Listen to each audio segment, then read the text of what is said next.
Hola, muy buenas noches. Bienvenidos a este segundo programa especial con la cobertura de la Cumbre Global de Alcaldes C40 que se está desarrollando en la Ciudad de Buenos Aires desde el día de ayer y que va a finalizar mañana. Thaís, muy buenas noches. Buenas noches, Damián, así es, y que hoy tuvo el gran día internacional, porque recordemos que ayer se celebró el Foro Federal de Intendentes, que tuvo ese marco de política local, y hoy finalmente fue el evento con la mayor presencia de alcaldes de distintas partes del mundo, y sobre todo ahí hubo mucha interacción entre el jefe de gobierno porteño, Horacio Rodríguez Larreta, y el alcalde de Londres, que es el chair de C40, Sadiq Khan.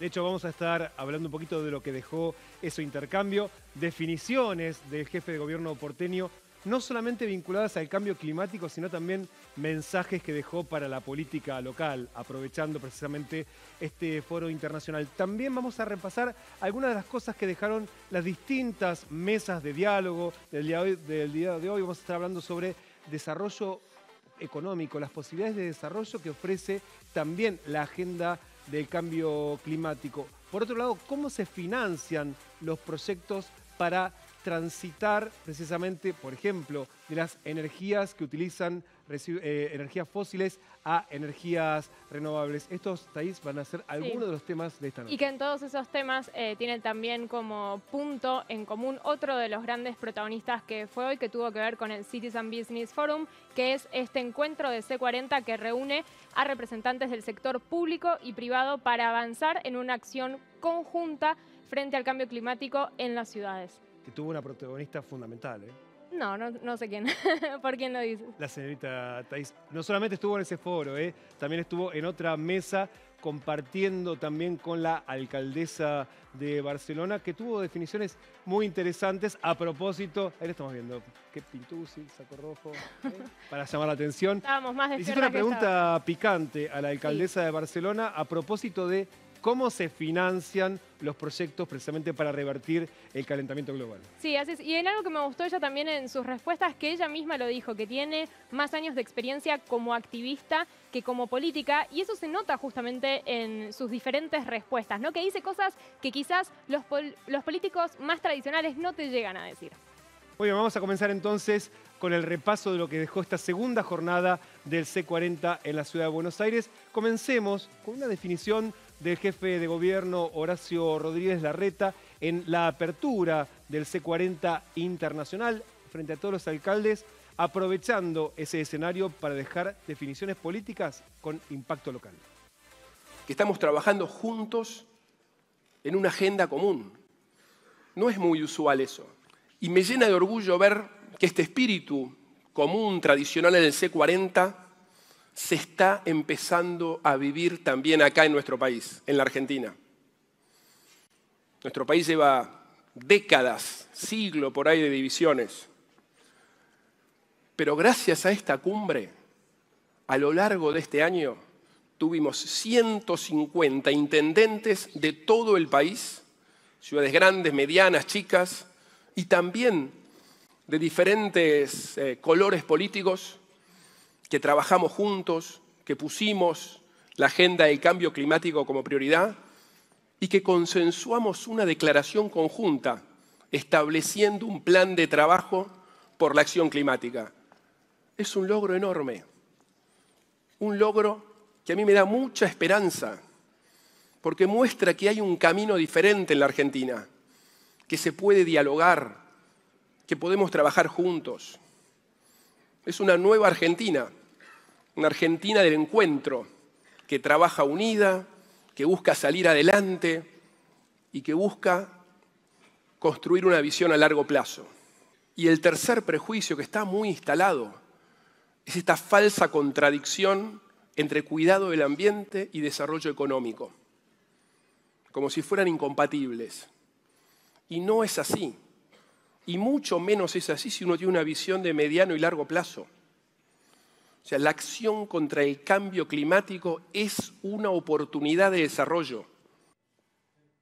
Ahí estamos escuchando al jefe de gobierno Horacio Rodríguez Larreta. En primer lugar, hablando sobre lo que él decía, la oportunidad que ofrece el diálogo, incluso con dirigentes de otros partidos políticos, Thaís, claro, pensando no solamente en el grupo de intendentes que ayer lo acompañó, sino claramente estaba hablando de los que por ahora están afuera de la agenda que él venía impulsando, refiriéndose a el sector que no estaba representado, ¿no? Seguramente al frente de todos, y también hablando de llevar esas mesas de diálogo con otros sectores al resto del país, ¿no? También tratando el jefe de gobierno porteño de salir de la lógica de la grieta, al menos Bueno, es lo que estaba expresando, ¿no? todos utilizaron, me parece que la arena de lo que fue la cumbre de C40 para marcar sobre todos aquellos que tienen sus diferencias en lo local con lo nacional. Digo, le pasó a Sadiq Khan, que inició hoy su discurso, ¿no? Haciendo ciertas bromas por la renuncia de la primera ministra en Reino Unido, y de hecho dijo justamente la broma de que no pensó que iba a ocurrir tan pronto. Sí, de hecho se notaba que muchos de los alcaldes que están participando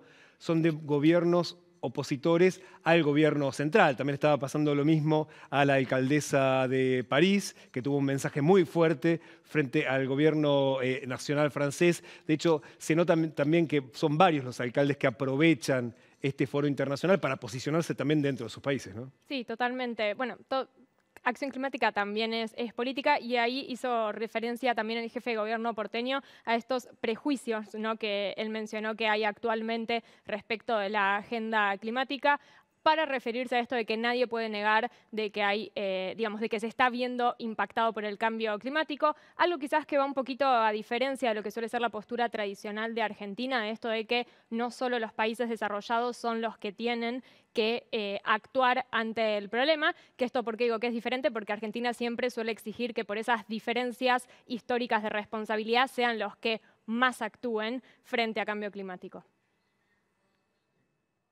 El cambio es verdadero si se sostiene por varias generaciones. Si no, no deja de ser una anécdota en la historia de un país. Y claramente la lucha contra el cambio climático requiere esa visión de largo plazo. Si no logramos un impacto sostenible, la humanidad entera está en riesgo. Es cierto que afecta desproporcionadamente a los países más pobres, a los de menos recursos, a los que no cuentan con la infraestructura necesaria. Ahora, más allá de eso, hoy el impacto es en el mundo entero. Y esto me lleva al segundo prejuicio, que es el que dice que solo los países desarrollados pueden aportar en la lucha contra el cambio climático. Eso no es cierto. En nuestra ciudad, en Buenos Aires, hace más de 15 años que pusimos el cuidado del ambiente como prioridad. Ahora, más allá de que todos hacemos el esfuerzo, la inversión en la lucha contra el cambio climático sigue concentrada en los países del norte. En el 2020, el 75% del financiamiento fue repartido entre Asia y América del Norte. Y el resto del planeta, que concentramos más de la mitad de la población mundial, recibimos el 25%. Ya está. Bueno, estábamos ahí escuchando entonces algunas definiciones del jefe de gobierno porteño que tenían que ver con la agenda climática. Antes tenía que ver con la política. Algunas cosas, ¿no? Dijo que los prejuicios y también, lo habíamos escuchado antes, como oportunidad para el desarrollo, y de hecho de eso vamos a estar hablando ahora en este bloque. Leandro Adero, buenas noches. ¿Cómo estás, Damián? ¿Cómo estás, Thaís? ¿Cómo estás? ¿Está bien? Bien. ¿Estuviste hoy ahí? Estuve en el foro de negocios. ¿Qué te llamó la atención? Me pareció muy interesante escuchar la mirada vinculada al desarrollo productivo, ¿no? Y desarrollo económico, que no puede ser contradictorio justamente con la creación de empleos verdes y la creación de una economía más amigable con el medio ambiente. No, porque de hecho es uno de los temas que por lo general uno escucha, bueno, pero hace falta plata. Por lo tanto, si le dedicamos dinero, recursos a la agenda climática, uno deja de lado otras urgencias, por ejemplo, atender situaciones de vulnerabilidad social o creaciones de puestos de trabajo. Y un tema central de la agenda de estos días tiene que ver con que precisamente no es contradictorio, sino que puede ser, de hecho, una oportunidad, entre otras cosas, también la acción climática para generar empleo. Claro, es exactamente eso, es que no son dos agendas contrarias, de que no es porque apostar una agenda de acción climática significa ir en contra del desarrollo. Hay también, podemos entrar a profundizar y teorizar mucho más, pero hay ciertos autores quienes dicen que lo que hay que redefinir es el mismo concepto de desarrollo, para que en definitiva sea el desarrollo que se busca promover desde Naciones Unidas, que es que sea sostenible, que tenga impacto positivo en las tres áreas, en lo económico, en lo social y en lo ambiental. Y sobre eso fue que hoy también se quiso poner la mirada en esto, lo dije ayer, lo vuelvo a repetir, que es esto de que actuar ante el cambio climático siempre va a ser menos costoso que la inacción. O sea, nos va a terminar saliendo más caro no actuar. Y de hecho fue el alcalde de Londres el que habló precisamente de cuáles son las perspectivas que ofrece la agenda climática para la creación de puestos de trabajo verde. Esto decía. Hoy tengo el orgullo de anunciar que C40 Cities, C40, las ciudades del C40, se comprometen a apoyar la entrega de 50 millones de buenos puestos de trabajo para fines de la década. Estos puestos de trabajo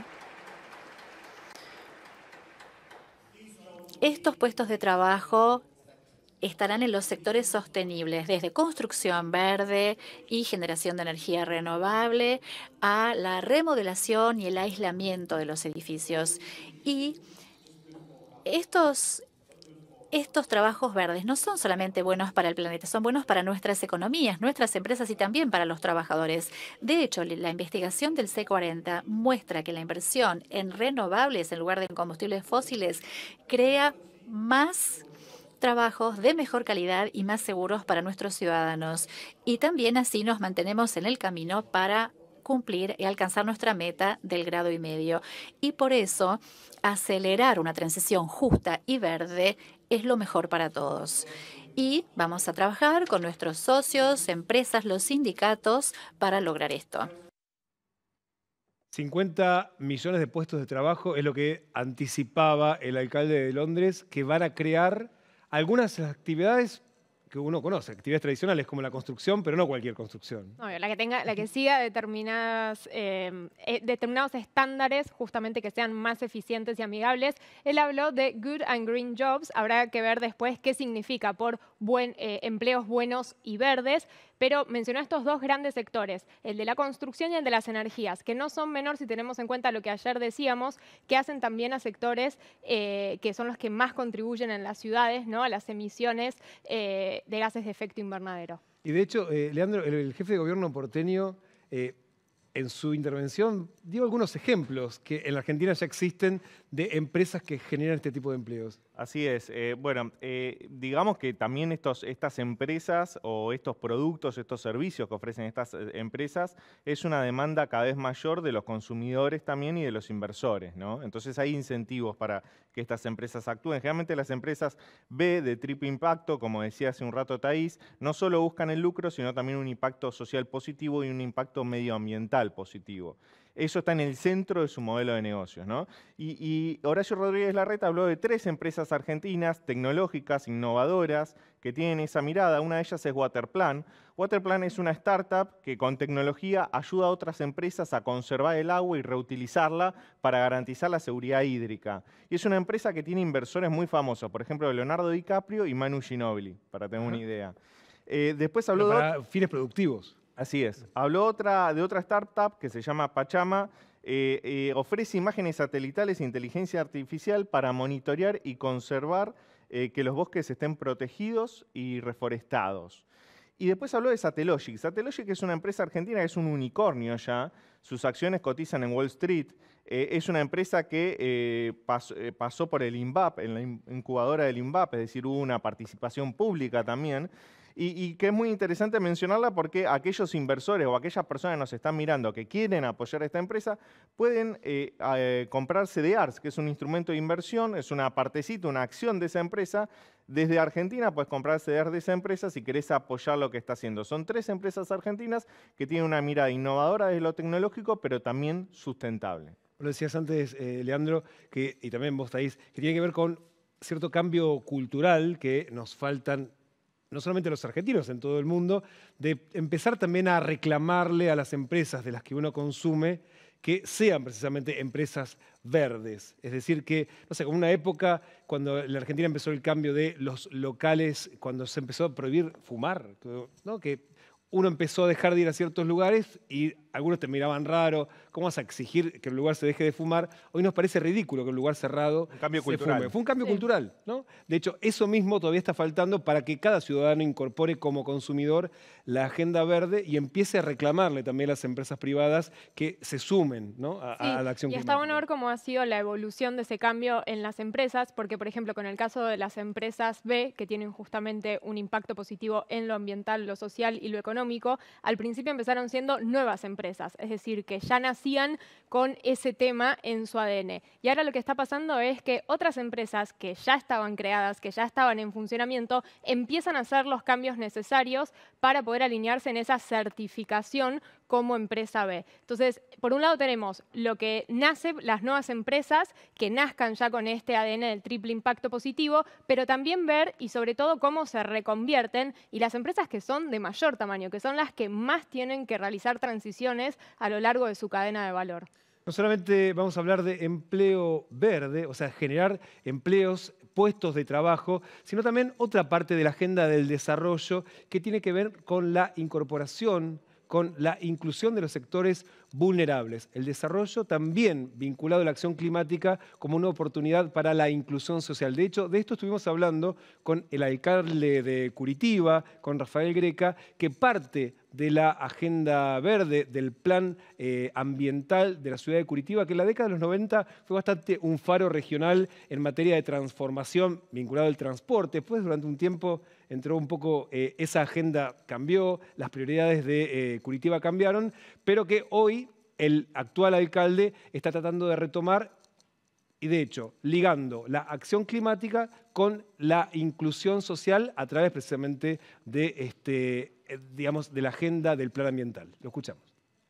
Nosotros investimos siempre en esta agenda que concorre para el mismo bien común, que es la agenda de la transportación eficiente, de la justicia social con el apoyo a las familias más sencillas, porque los pobres viven más lejos por el valor del suelo urbano y tienen que tener buen transporte para poder vivir bien. Y tenemos que ter también fuerte política de habitación social para que los pobres tengan dignidad en sus hogares y sus moradías. Tenemos que investir también en la seguridad alimentar y nutricional. Por esto ahora en Curitiba hacemos haciendas urbanas o huertos urbanos. Já são 150 huertos urbanos e 2 haciendas urbanas, que são sítios onde se planta comida para depois compartilhar em mesas solidárias gratuitas. ¿Y alimenta a cuántas personas? A cidade tem 4 mesas solidárias que alimentam 5.000 pessoas por dia, mais ou menos. Vienen os mais pobres, os mais sencillos, mas vienen também os mais viejos, vienen los trabajadores. Esa agenda de contención social está integrada al plan ambiental de la ciudad de Curitiba. Sí, porque si la ciudad só es buena, si es buena para todos. La justicia social es fundamental y esto concorre con el subsidio para el transporte público. Nosotros teníamos una red de 100 kilómetros de canaletas BRT exclusivas, como estas que ahora já há hasta em Buenos Aires, e uma rede de 4.000 quilômetros de linhas de transportação coletiva. Isso é como um metro, mas é um metro que custa 1000 vezes menos. Estaba Greca, que de hecho en parte de la conversación también nos contaba cómo ya la municipalidad tiene un presupuesto dedicado a la agenda ambiental. O sea, no solamente un plan ambiental, sino que en el presupuesto local ya aparece una sección dedicada exclusivamente a eso. Algo que todavía está un poquito lejos y que de hecho en cada una de las áreas viene dividido, identificado cuántos son los recursos que la ciudad va a dirigir especialmente a la agenda ambiental. Sí, ahí lo importante es que se cumpla, porque estaba pensando, acá la ley de bosques nunca recibió el presupuesto que le corresponde por ley, entonces que haya, pero que se cumpla, ¿no? Después del presupuesto que va ahí. Que así se ejecute. Así es. Claro, así es. Sí, el presupuesto acá en Argentina muchas veces no se cumple, no se ejecuta, como decían ustedes, y es muy interesante porque al final del programa, en el tema de cómo las ciudades pueden desbloquear o garantizar el financiamiento verde, hay un ítem que está vinculado a lo que decía recién el alcalde de Curitiba, el presupuesto. Vamos a ir en un ratito con eso. ¿Cómo se financia la agenda verde en cada localidad? ¿Venís del Teatro Colón? Vengo del Teatro Colón, así es. Igual creo que me perdí cuando empezó realmente la cuestión, que era un cóctel con los alcaldes de distintas ciudades del mundo. Yo llegué a la parte en la que estaba el encuentro de diferentes representantes del área política local. Solo por mencionar algunos, estaba Lustó, Redrado, Lorenzetti, en una recepción, mientras sí el jefe de gobierno porteño estaba con los alcaldes invitados de otros países en una acción particular en el Teatro Colón. La parte que vos te perdiste la vio Lina Ramírez, que está en el móvil en el Teatro Colón. Lina, muy buenas noches. ¿Cómo está Damián, Thaís, Leandro? Buenas noches. Hace minutos nada más salió por esta calle el jefe de gobierno de la ciudad, Horacio Rodríguez Larreta, que fue el anfitrión en el Teatro Colón para más de los 100 alcaldes, para jóvenes, para diferentes líderes, ¿no?, en materia ambiental que se acercaron a realizar este brindis. Un brindis que inició sobre las 18:30. Los alcaldes y todas las personas que se acercaron a ese lugar llegaron en buses eléctricos, ingresaron todos vestidos de gala e ingresaron rápidamente, por supuesto, al aula principal del Teatro Colón, en donde lo primero que hicieron fue el Operativo Araña. Este Operativo Araña que todos conocemos, ¿no?, que se realiza una vez al año. Bueno, esta vez lo hicieron de manera simbólica. Bajaron la araña, que son a 30 metros desde la cúpula hasta que llega a la platea, y las 552 lamparitas fueron recambiadas simbólicamente por todos los alcaldes. Vimos al jefe de gobierno de la ciudad, te digo, en un modo muy anfitrión, porque iba, venía, hablaba con todos, cambiaban las lámparas. Después de que sucedió esto, que lo hicieron, como nos decían, desde la organización para concientizar, ¿no?, en este caso estas lámparas LED que usa la cúpula, una cúpula que es la que ilumina los conciertos, las óperas, los ballets, estas lámparas son ahorradoras de energía. Entonces por esto decidieron mostrarles, ¿no?, este icónico ritual a todas las personas que se acercaban del mundo. Después de ahí pasaron al salón principal del Teatro Colón, en donde realizaron el catering. Este catering que contaba Thaís, que se perdió, un catering que nos contaron que estuvo muy rico. Le preguntamos al jefe de gobierno de la ciudad qué comieron y me dijo vegetariano. Luego me dijo, no, vegetariano comimos al mediodía. Recién comimos cazuelas que tenían, por supuesto, comida típica, ¿no?, comida típica del país, y nos dijeron también que les acercaron a todos los invitados una gran variedad de vinos, por supuesto, de industria nacional. Fíjate que ahí en la recepción del balcón todavía quedan algunas personas. Los alcaldes ya se fueron la mayoría, pero todavía quedan algunas personas, porque vimos alcaldes, vimos intendentes, vimos también, por supuesto, personas de la industria empresarial, vimos también diputados, como contaba Thaís, y muchos funcionarios del gobierno porteño. Después que finalizó esta comida, ¿no?, esta gala, esta recepción, fueron deleitados por el quinteto de tango Grela. Pero bueno, ya finalizó. Hablamos con el jefe de gobierno de la ciudad y nos hacía referencia que además de la cantidad de agenda, ¿no?, que tiene esta cumbre mundial, también les parecía importante acercarles a todas las personas que están visitando la ciudad y el país un poco de lo que es la cultura porteña. Así que te digo, ya finalizó esta jornada, este día, hoy jueves, y el Teatro Colón ya de a poco empieza a retomar su normalidad, con las calles, por las dudas para el que esté transitando por la zona, con las calles Libertad y Tucumán completamente cortadas, pero que en breve ya empezarían a liberarse. Muchísimas gracias, Lina. Por supuesto, vamos a volver con vos en cualquier momento. Es cierto, al mediodía hubo vegetariano, Thaís. Sí, es verdad, hoy hubo. No, había una pasta china con unas verduras salteadas. Hoy hubo menú vegetariano, ayer no. Dicen que fue por la diferencia de organización local e internacional. Ah, cierto que ayer era la agenda federal. Porque en la línea con C40 los eventos tienen que tener comida vegetariana.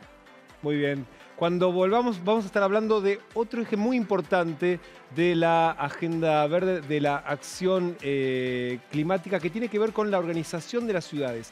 Las ciudades en 15 minutos en el próximo bloque. Ya venimos. cerrando con lo que dejó la segunda jornada de la cumbre C40 que se está desarrollando en la ciudad de Buenos Aires, con un concepto que ahora nos va a explicar Thais. Thais, ¿qué es la ciudad en 15 minutos? Algo que se desarrolló en una mesa que tuvo a varios protagonistas de esta cumbre, entre ellas dos alcaldesas, la de París y la de Barcelona.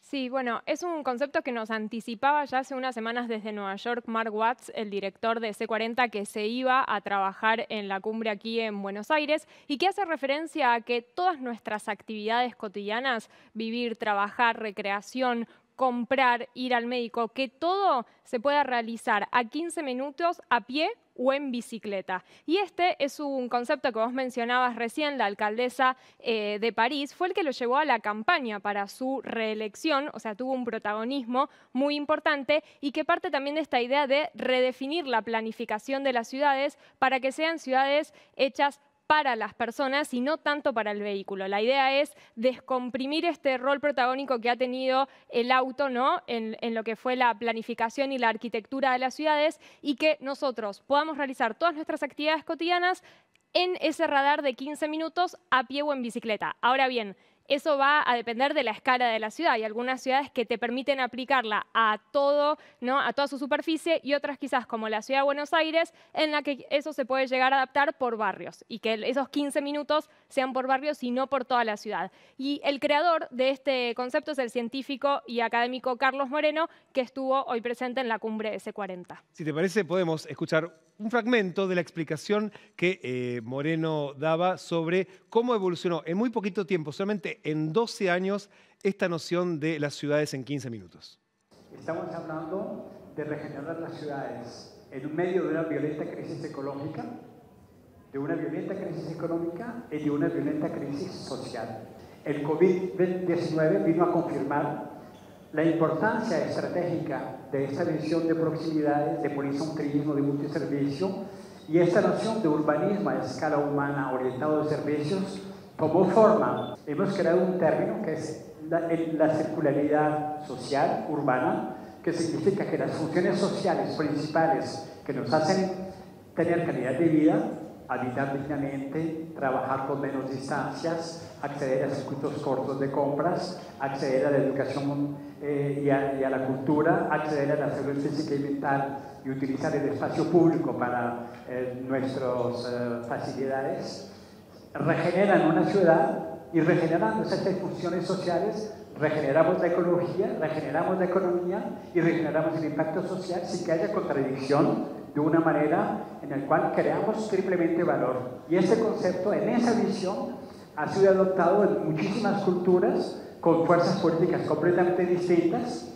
En París me tratan de peligroso izquierdista y en Buenos Aires, tú lo saben, me tratan de peligroso derechista. Y esta vía nos da un referencial común para afrontar la ciudad, ya no como una especie de magma y de selva, sino como lugares en los cuales recreamos vida en toda la ciudad con un derrotero distinto.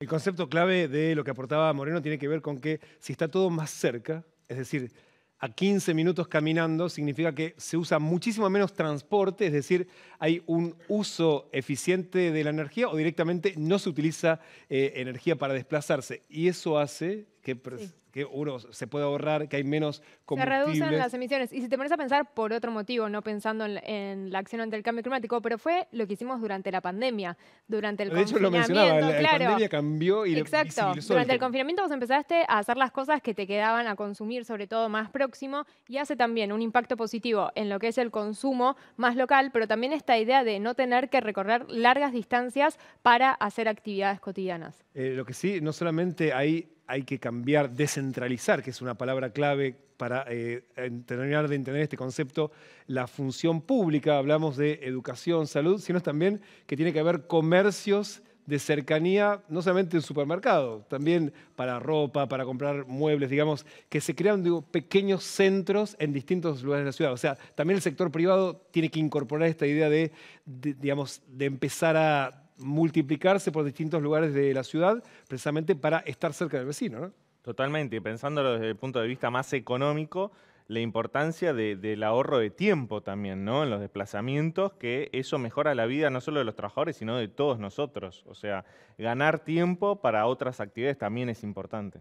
Y ahí veíamos a Moreno junto a la ministra de Espacio Público y Higiene Urbana de la Ciudad de Buenos Aires, Clara Mucio, que de hecho es quien está llevando adelante en la Ciudad de Buenos Aires el plan de ciudades en 15 minutos. Con ella hablamos sobre cómo se está implementando esta idea que es parte del plan ambiental de la Ciudad de Buenos Aires. La ciudad de los 15 minutos, la ciudad de las proximidades, se refiere básicamente a eso. Encontrar dentro del radio cercano a tu casa, 15 minutos o 30 cuando son áreas, digamos, menos densamente pobladas, todas las funciones sociales, la educación, la salud, seguridad, espacios verdes, el comercio.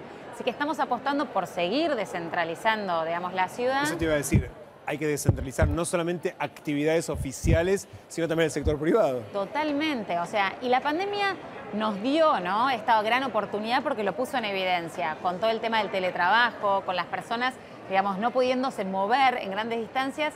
Fue un movimiento que fue resurgiendo, que el profesor Carlos Moreno, digamos, lo puso, digamos, en evidencia en París, con Anne Hidalgo, con la alcaldesa de París, principalmente durante la pandemia, pero después post-pandemia, ¿no? Porque la ciudadanía misma reconoció esa necesidad de volver como a vivir un poco más tranquilo, a quedarse en su barrio, a ir al comercio cercano, a conocer al vecino, esas cosas que tal vez teníamos de chicos o que tenían nuestros padres, nuestros abuelos, y es recuperar esa función tal vez social que tiene el espacio público. Ahora, hay zonas de la Ciudad de Buenos Aires en donde ampliar el espacio público recreativo, la zona verde, es más difícil. Estoy pensando en Valvanera, no sé, hay zonas de la ciudad. ¿Cómo se puede generar espacio donde no lo hay? Siendo muy creativos y trabajando mucho con la ciudadanía, trabajando en estos encuentros, viendo qué hicieron otras ciudades del mundo al respecto. Nosotros, junto hoy con las ciudades de Bogotá, París, Barcelona, vamos a estar lanzando y anunciando este proyecto que tiene que ver con encontrar esas oportunidades en lugares en donde tal vez no son tan fáciles de encontrar. Sobre todo una ciudad como Buenos Aires, que es una ciudad tan construida. Entonces tenemos el proyecto de Calles Verdes, que es identificar lugares con sobrantes viales donde, bueno, no se necesitan que pasen los autos, que queremos sacar lugar de los de estacionamiento tal vez, para generar nuevos espacios verdes. Levantar el asfalto para poner verde, plaza. La ciudad de 15 minutos que se están imaginando, la del futuro, o sea, esa Buenos Aires de 15 minutos, ¿para cuándo es? ¿Cuándo, digamos, y por otro lado, cuánta inversión hace falta y qué porcentaje del presupuesto están pensando en empezar a darle?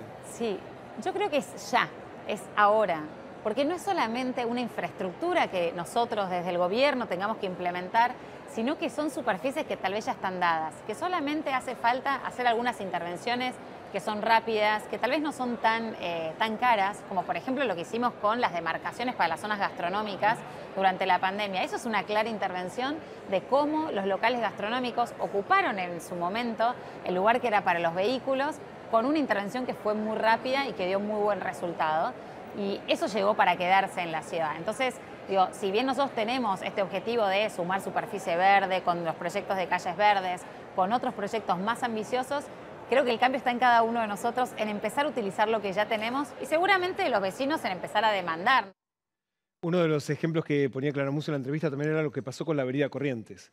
Digamos que a partir de Callao hacia el Bajo, durante el día se utiliza para el transporte público o también para el transporte privado, pero después se cierra para ampliar la zona peatonal, en la zona de los teatros, durante toda la noche, ¿no? Que, digamos, refuncionalizar para darle más espacio al peatón y restringir el espacio que se dedica a la utilización para el transporte, ¿no? Sí, cuestiones importantes que este tipo de replanificaciones de las ciudades requieren es dar la infraestructura, digo, no solo por ejemplo en el caso de bicicletas, de bicisendas, espacios donde se puedan estacionar esas bicisendas, después también que sean procesos en donde participe la ciudadanía, porque en definitiva quien después va a usar esa nueva ciudad replanificada va a ser la ciudadanía, y por otra parte también, que no vamos a entrar acá a pelear entre quién es ciclista, automovilista, educación, digo, la educación para cada uno en su rol de peatón, ciclista, automovilista, para que todos estemos en normas de convivencia. Sí, y de hecho también planteaba que no es que es una transformación algo que el vecino va a ver, como ocurre, no sé, con el Metrobús, que es una obra que transforma una zona de la ciudad, sino que tiene que ver también con generar esta idea de la descentralización también con los empresarios, de empezar que identifiquen, no hace falta ir a la zona de la avenida Belgrano donde están todas las mueblerías para ir a poner una mueblería, digamos, precisamente ir a una zona donde no hay mueblerías e instalarse ahí. Un poco como funciona el barrio de una ciudad chica y empezar a identificar esos 15 minutos alrededor de la casa de uno que puedan funcionar como una pequeña aldea, digamos, volver a la cercanía y perder de vista esta idea de la gran ciudad, ¿no? Como tenemos estos barrios donde había que ir a comprar una campera de cuero. Esa idea es lo que se busca terminar, ¿no? Sí, bueno, habrá que empezar a ver en la implementación, ¿no? París es hoy el gran modelo que se tiene y en esto de cómo adaptar ese modelo teniendo en cuenta la escala para que sea barrios. Una de las cosas que utilizó la Ciudad de Buenos Aires para mostrarle a las distintas delegaciones que se han acercado a la cumbre del C40 aquí es el centro de reciclaje que tiene la Ciudad de Buenos Aires, que lo vende como el más grande de la región. Ahí estuvo Ailén Montes, parte del equipo de noticias del canal de la ciudad, recorriendo junto a las delegaciones que vinieron a la Ciudad de Buenos Aires. Esta fue la primera parada en la agenda de las delegaciones que asistieron al C40. Estamos en el centro de reciclaje más grande de América Latina, creado en 2015 y ubicado en Villa Soldati. Analía Flores, jefa de gabinete de la Dirección de Reciclado y Economía Circular, nos contó por qué es importante que los alcaldes conozcan este lugar y las actividades que realizan. Acá en el centro de reciclado los materiales, por ejemplo, llegan todos los materiales, restos de construcción y demolición de la ciudad, se procesan acá en el centro y se reinsertan en la industria, así como también todos los restos de poda, de orgánicos, de forestales, y que también vuelven para que se genera compost y abono para diferentes parques y para diferentes espacios públicos de la ciudad. Andrea Pais, que trabaja en el centro desde su inicio, nos cuenta qué funcionaba antes en ese predio y cómo fue mutando a lo largo de los años. Este predio, hasta el año 78, era considerado una usina.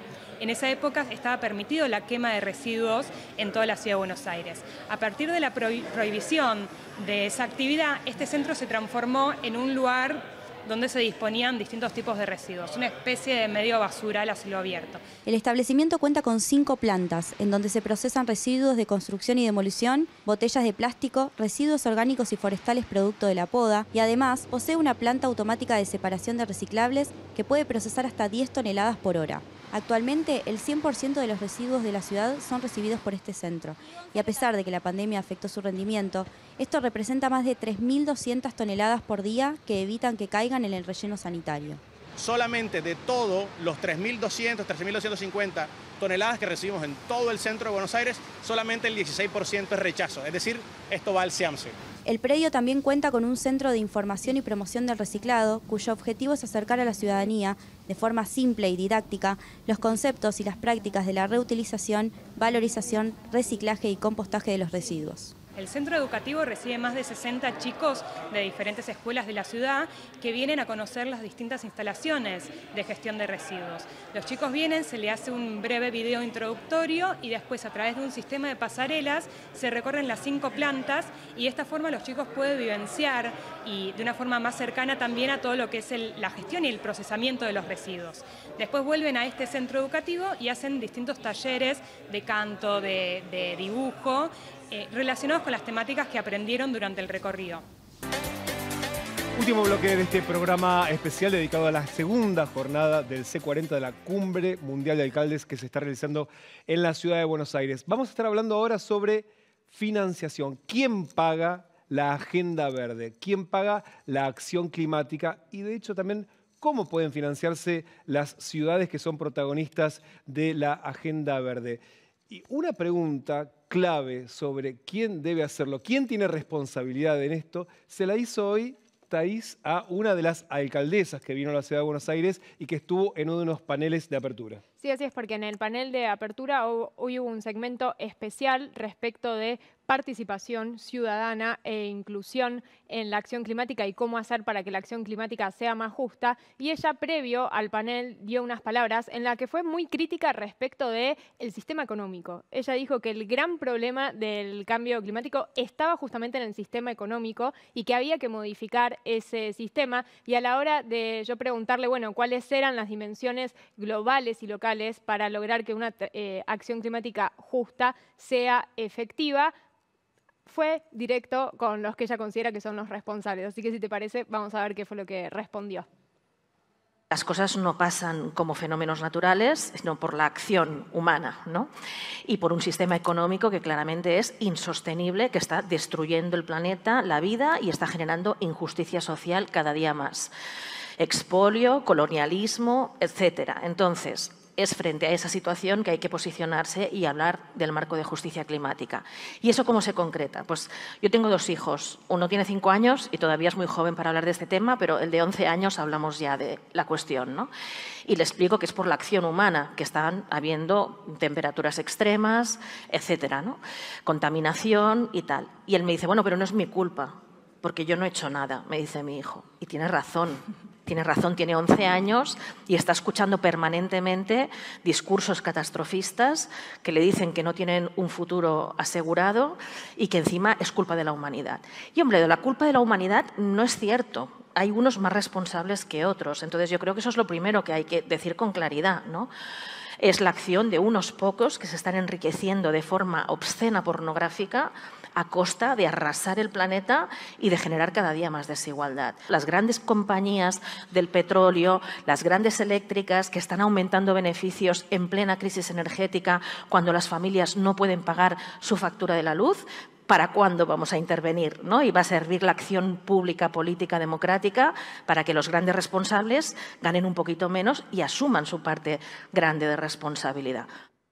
Grandes responsables, y ahora decías, bueno, hola Europa. Sí, bueno, fue un poquito la respuesta que también le dije respecto de qué es lo que va a pasar en 2 semanas en Sharm el Sheikh, en Egipto, con la conferencia climática, porque ella ahí se refería, bueno, a lo que eran los sectores, las industrias de los combustibles fósiles, pero qué es lo que pasa también con los países como los de la Unión Europea, que son los más emisores y que tienen responsabilidades históricas, que se comprometieron a movilizar dinero a países en desarrollo como los de la Argentina y que esa promesa de dinero todavía no está sobre la mesa. Entonces ahí también hablamos, ¿no?, de ciertas responsabilidades que todavía no se están cumpliendo y que de nuevo es un tema de dinero. ¿Por qué? Porque como para hacerse cargo de esa responsabilidad tienen que movilizar dinero para países que lo necesitan para actuar ante el cambio climático. Y países que lo necesitan como el nuestro. Y de hecho, ayer dialogando con los intendentes que formaban parte del Foro Urbano Federal, un tema central era quién nos financia precisamente la acción climática. Y una de las instituciones que financia la acción climática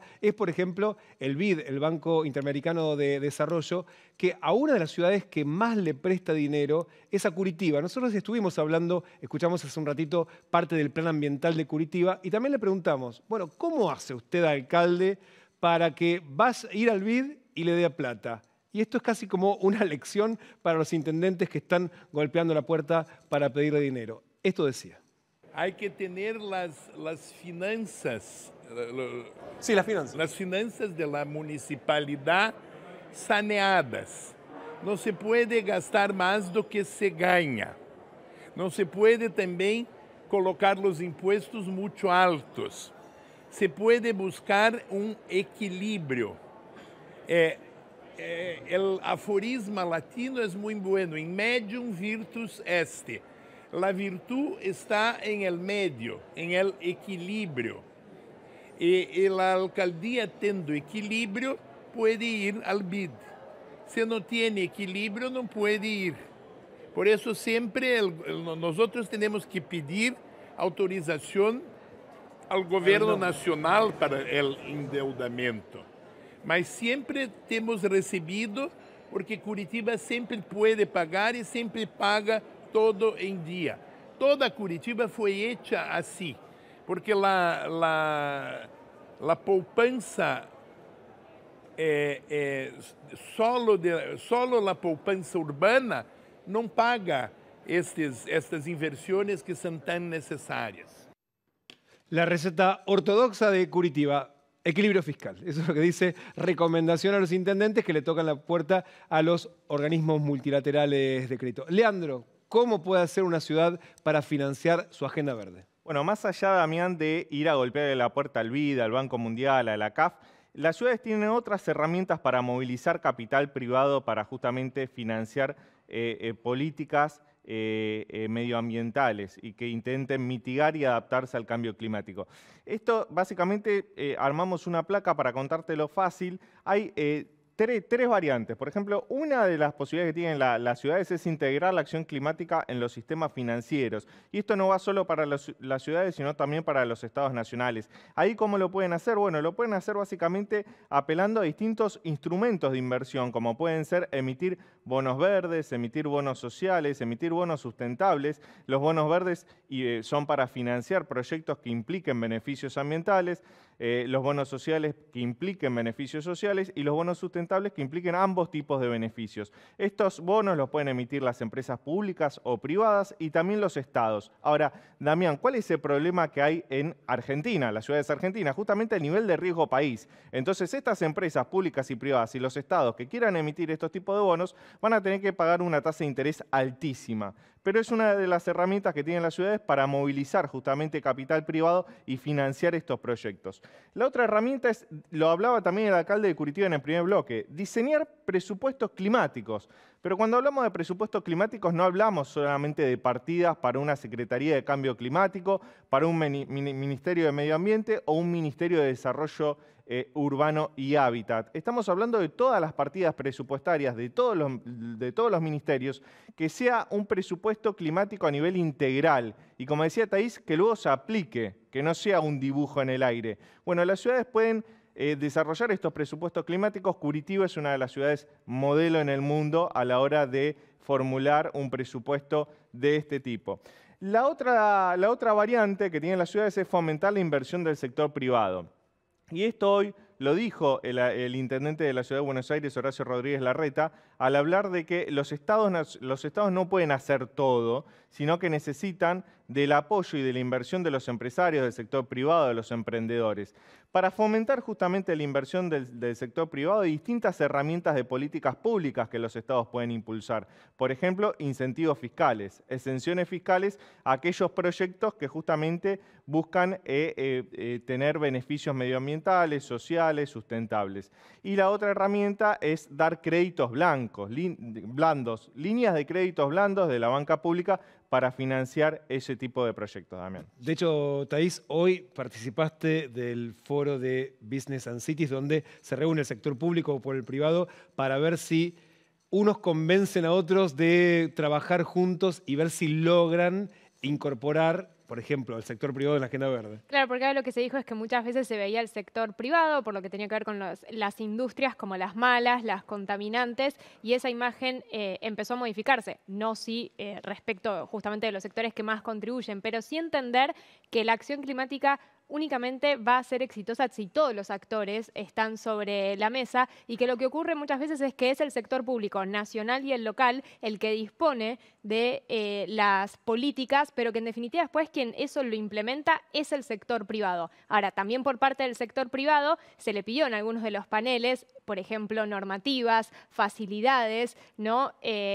Algún tipo de subsidio para aquellos que están haciendo las cosas bien, para que sea fácil, porque si no te termina siendo competitivo tu producto o servicio que va más en línea con la acción climática, en definitiva no termina siendo un buen negocio. Tema central en la acción climática tiene que ver con la energía. Y hablando de energía y también de otras fuentes de financiamiento como el Banco Mundial, estuvimos hablando con Lucía Spinelli, que es una argentina especialista en materia energética del Banco Mundial, con la que estuvimos hablando de posibilidades para financiar proyectos de la transformación, ¿no? De la utilización de combustibles fósiles a energías renovables y qué lugar tienen las ciudades en eso. Claro, como decíamos, son los estados nacionales los que pueden endeudarse de los organismos internacionales y son las ciudades las que están diciendo nosotros somos las protagonistas de la acción climática. Estuvimos hablando con ella y también de qué lugar hoy tiene la Argentina precisamente en esta posibilidad de transformar la energía que se utiliza en el país. Tenemos obviamente proyectos de acceso, es el caso en Argentina, hemos acompañado el proyecto Parmer por muchos años, así que hay proyectos de acceso con renovables, que bueno, si querés es el extremo no ciudad, pero después cualquier otro proyecto va a tener un impacto en la ciudad por definición. Cuando apoyamos la eficiencia energética es a través de intervenciones que tienen que ver a dónde está la demanda, esa es la ciudad. Cualquier proyecto que busque mejorar la calidad de servicio, los problemas de calidad de servicio se ven en las ciudades. Los temas, digamos, las interrupciones muchas veces tienen que ver no con un problema de generación, sino con un problema de calidad de redes y de cambios urbanos que hace que cambien los patrones y que cambie la demanda y que la red no acompañe todo eso. En ciudades como Buenos Aires, pensar en la transición hacia energías renovables es muy poco lo que se puede hacer desde el propio territorio. Digamos, en la ciudad de Buenos Aires no se pueden poner grandes parques eólicos ni grandes paneles de parques solares. Ahora, por ejemplo, sí está la dimensión del edificio. Eventualmente en cada edificio podría haber paneles solares. El Banco Mundial también está pensando en esa dimensión que parece muy micro, pero, digamos, ¿es parte también de la transformación? Sí, a ver, los temas de generación distribuida, ya sea a escala de pequeña comunidad o urbana, son temas que están incluidos en la agenda, que se analizan y que se apoyan, no solo desde el sector energía, sino también desde el sector urbano. Nosotros trabajamos mucho en lo que es proyectos que tienen que ver con mejoramiento de barrios, desde lo urbano. Y trabajamos, justamente acompañamos desde el sector energía del banco a nuestros colegas del área urbana en diseñar esos proyectos y en incorporar siempre la dimensión energética en eso. Por ejemplo, si se van a hacer nuevas viviendas o se van a proyectar nuevas viviendas, que la dimensión de aislamiento térmico esté contemplada, que la dimensión de eficiencia esté contemplada para eso y la posibilidad de cogenerar esté contemplada si están dadas las condiciones, digamos, ¿no? Hay un tema que, más allá sobre si a quién financia, por supuesto, es a los estados nacionales. Ahora, ¿en qué lugar del planeta financia? Es una discusión que está presente en el foro y un reclamo que está haciendo el sur global de, bueno, no nos llega el dinero. ¿En qué medida el Banco Mundial se anima a financiar a economías menos sanas, pensando en que también la transformación energética es una oportunidad de desarrollo, es decir, les va a permitir mejorar también sus economías? Bueno, el Banco Mundial es un organismo internacional. Hay otros multilaterales que trabajan en Argentina que tienen otras realidades, digamos, CAF o BID, por decir algo. En el caso nuestro, se financia mucho a distintas regiones, pero a veces las más postergadas son las que llevan más recursos, ¿no? África, por decir algo, ¿no? Entonces hay un poco esa discusión entre las regiones más postergadas a las que el banco apoya y también las condiciones son distintas, ¿no es cierto? Los países más vulnerables, los países que están en riesgo, los países que tienen crisis políticas y después los países de otras regiones. Hay una palabra que dijo varias veces Spinelli que fue eficiencia. No solamente lo que quiere hablar Europa, que es transición, es decir, dejar de usar combustibles fósiles para usar energías renovables, sino que plantea Spinelli es el uso eficiente de la energía que ya se produce y se consume en el lugar. Es decir, la energía que se pierde entre la generación y el consumo. En la Argentina, datos que tiene el Banco Mundial, más del 15% de lo que se produce se pierde. Y eso es más de la cantidad de energía limpia que se produce en el país. Por lo tanto, hay un derroche que está, de hecho, por un problema de eficiencia. Estamos usando más energía, digamos, de la que aporta al calentamiento global, al cambio climático, de lo que podríamos estar utilizando. Pero claro, no es la agenda de Europa, que ya lo tiene resuelto y que en estos foros son temas, son temas de los que no se hablan, ¿no? Sí, bueno, es que sí, la transición a fuentes renovables tiene que ir acompañada de eficiencia y veníamos hablando de financiamiento. Financiamiento va a ser uno de los temas mañana en la tarde, en la última jornada de la cumbre, así como también en la mañana va a continuar la segunda parte del Citizen Business Forum con este doble rol, ¿no?, del sector público y privado para la acción climática local. Serán temas entonces del último programa especial dedicado al C40 que tendremos aquí en el canal de la ciudad mañana a la noche. Se quedan ahora en el canal con Diego Zucalesca para alquilar balcones. Mañana volvemos a las 9. Gracias, Thaís. Gracias, Leandro. Gracias, amén. Mañana a las 9, mañana nosotros aquí acompañándolos con la agenda del C40.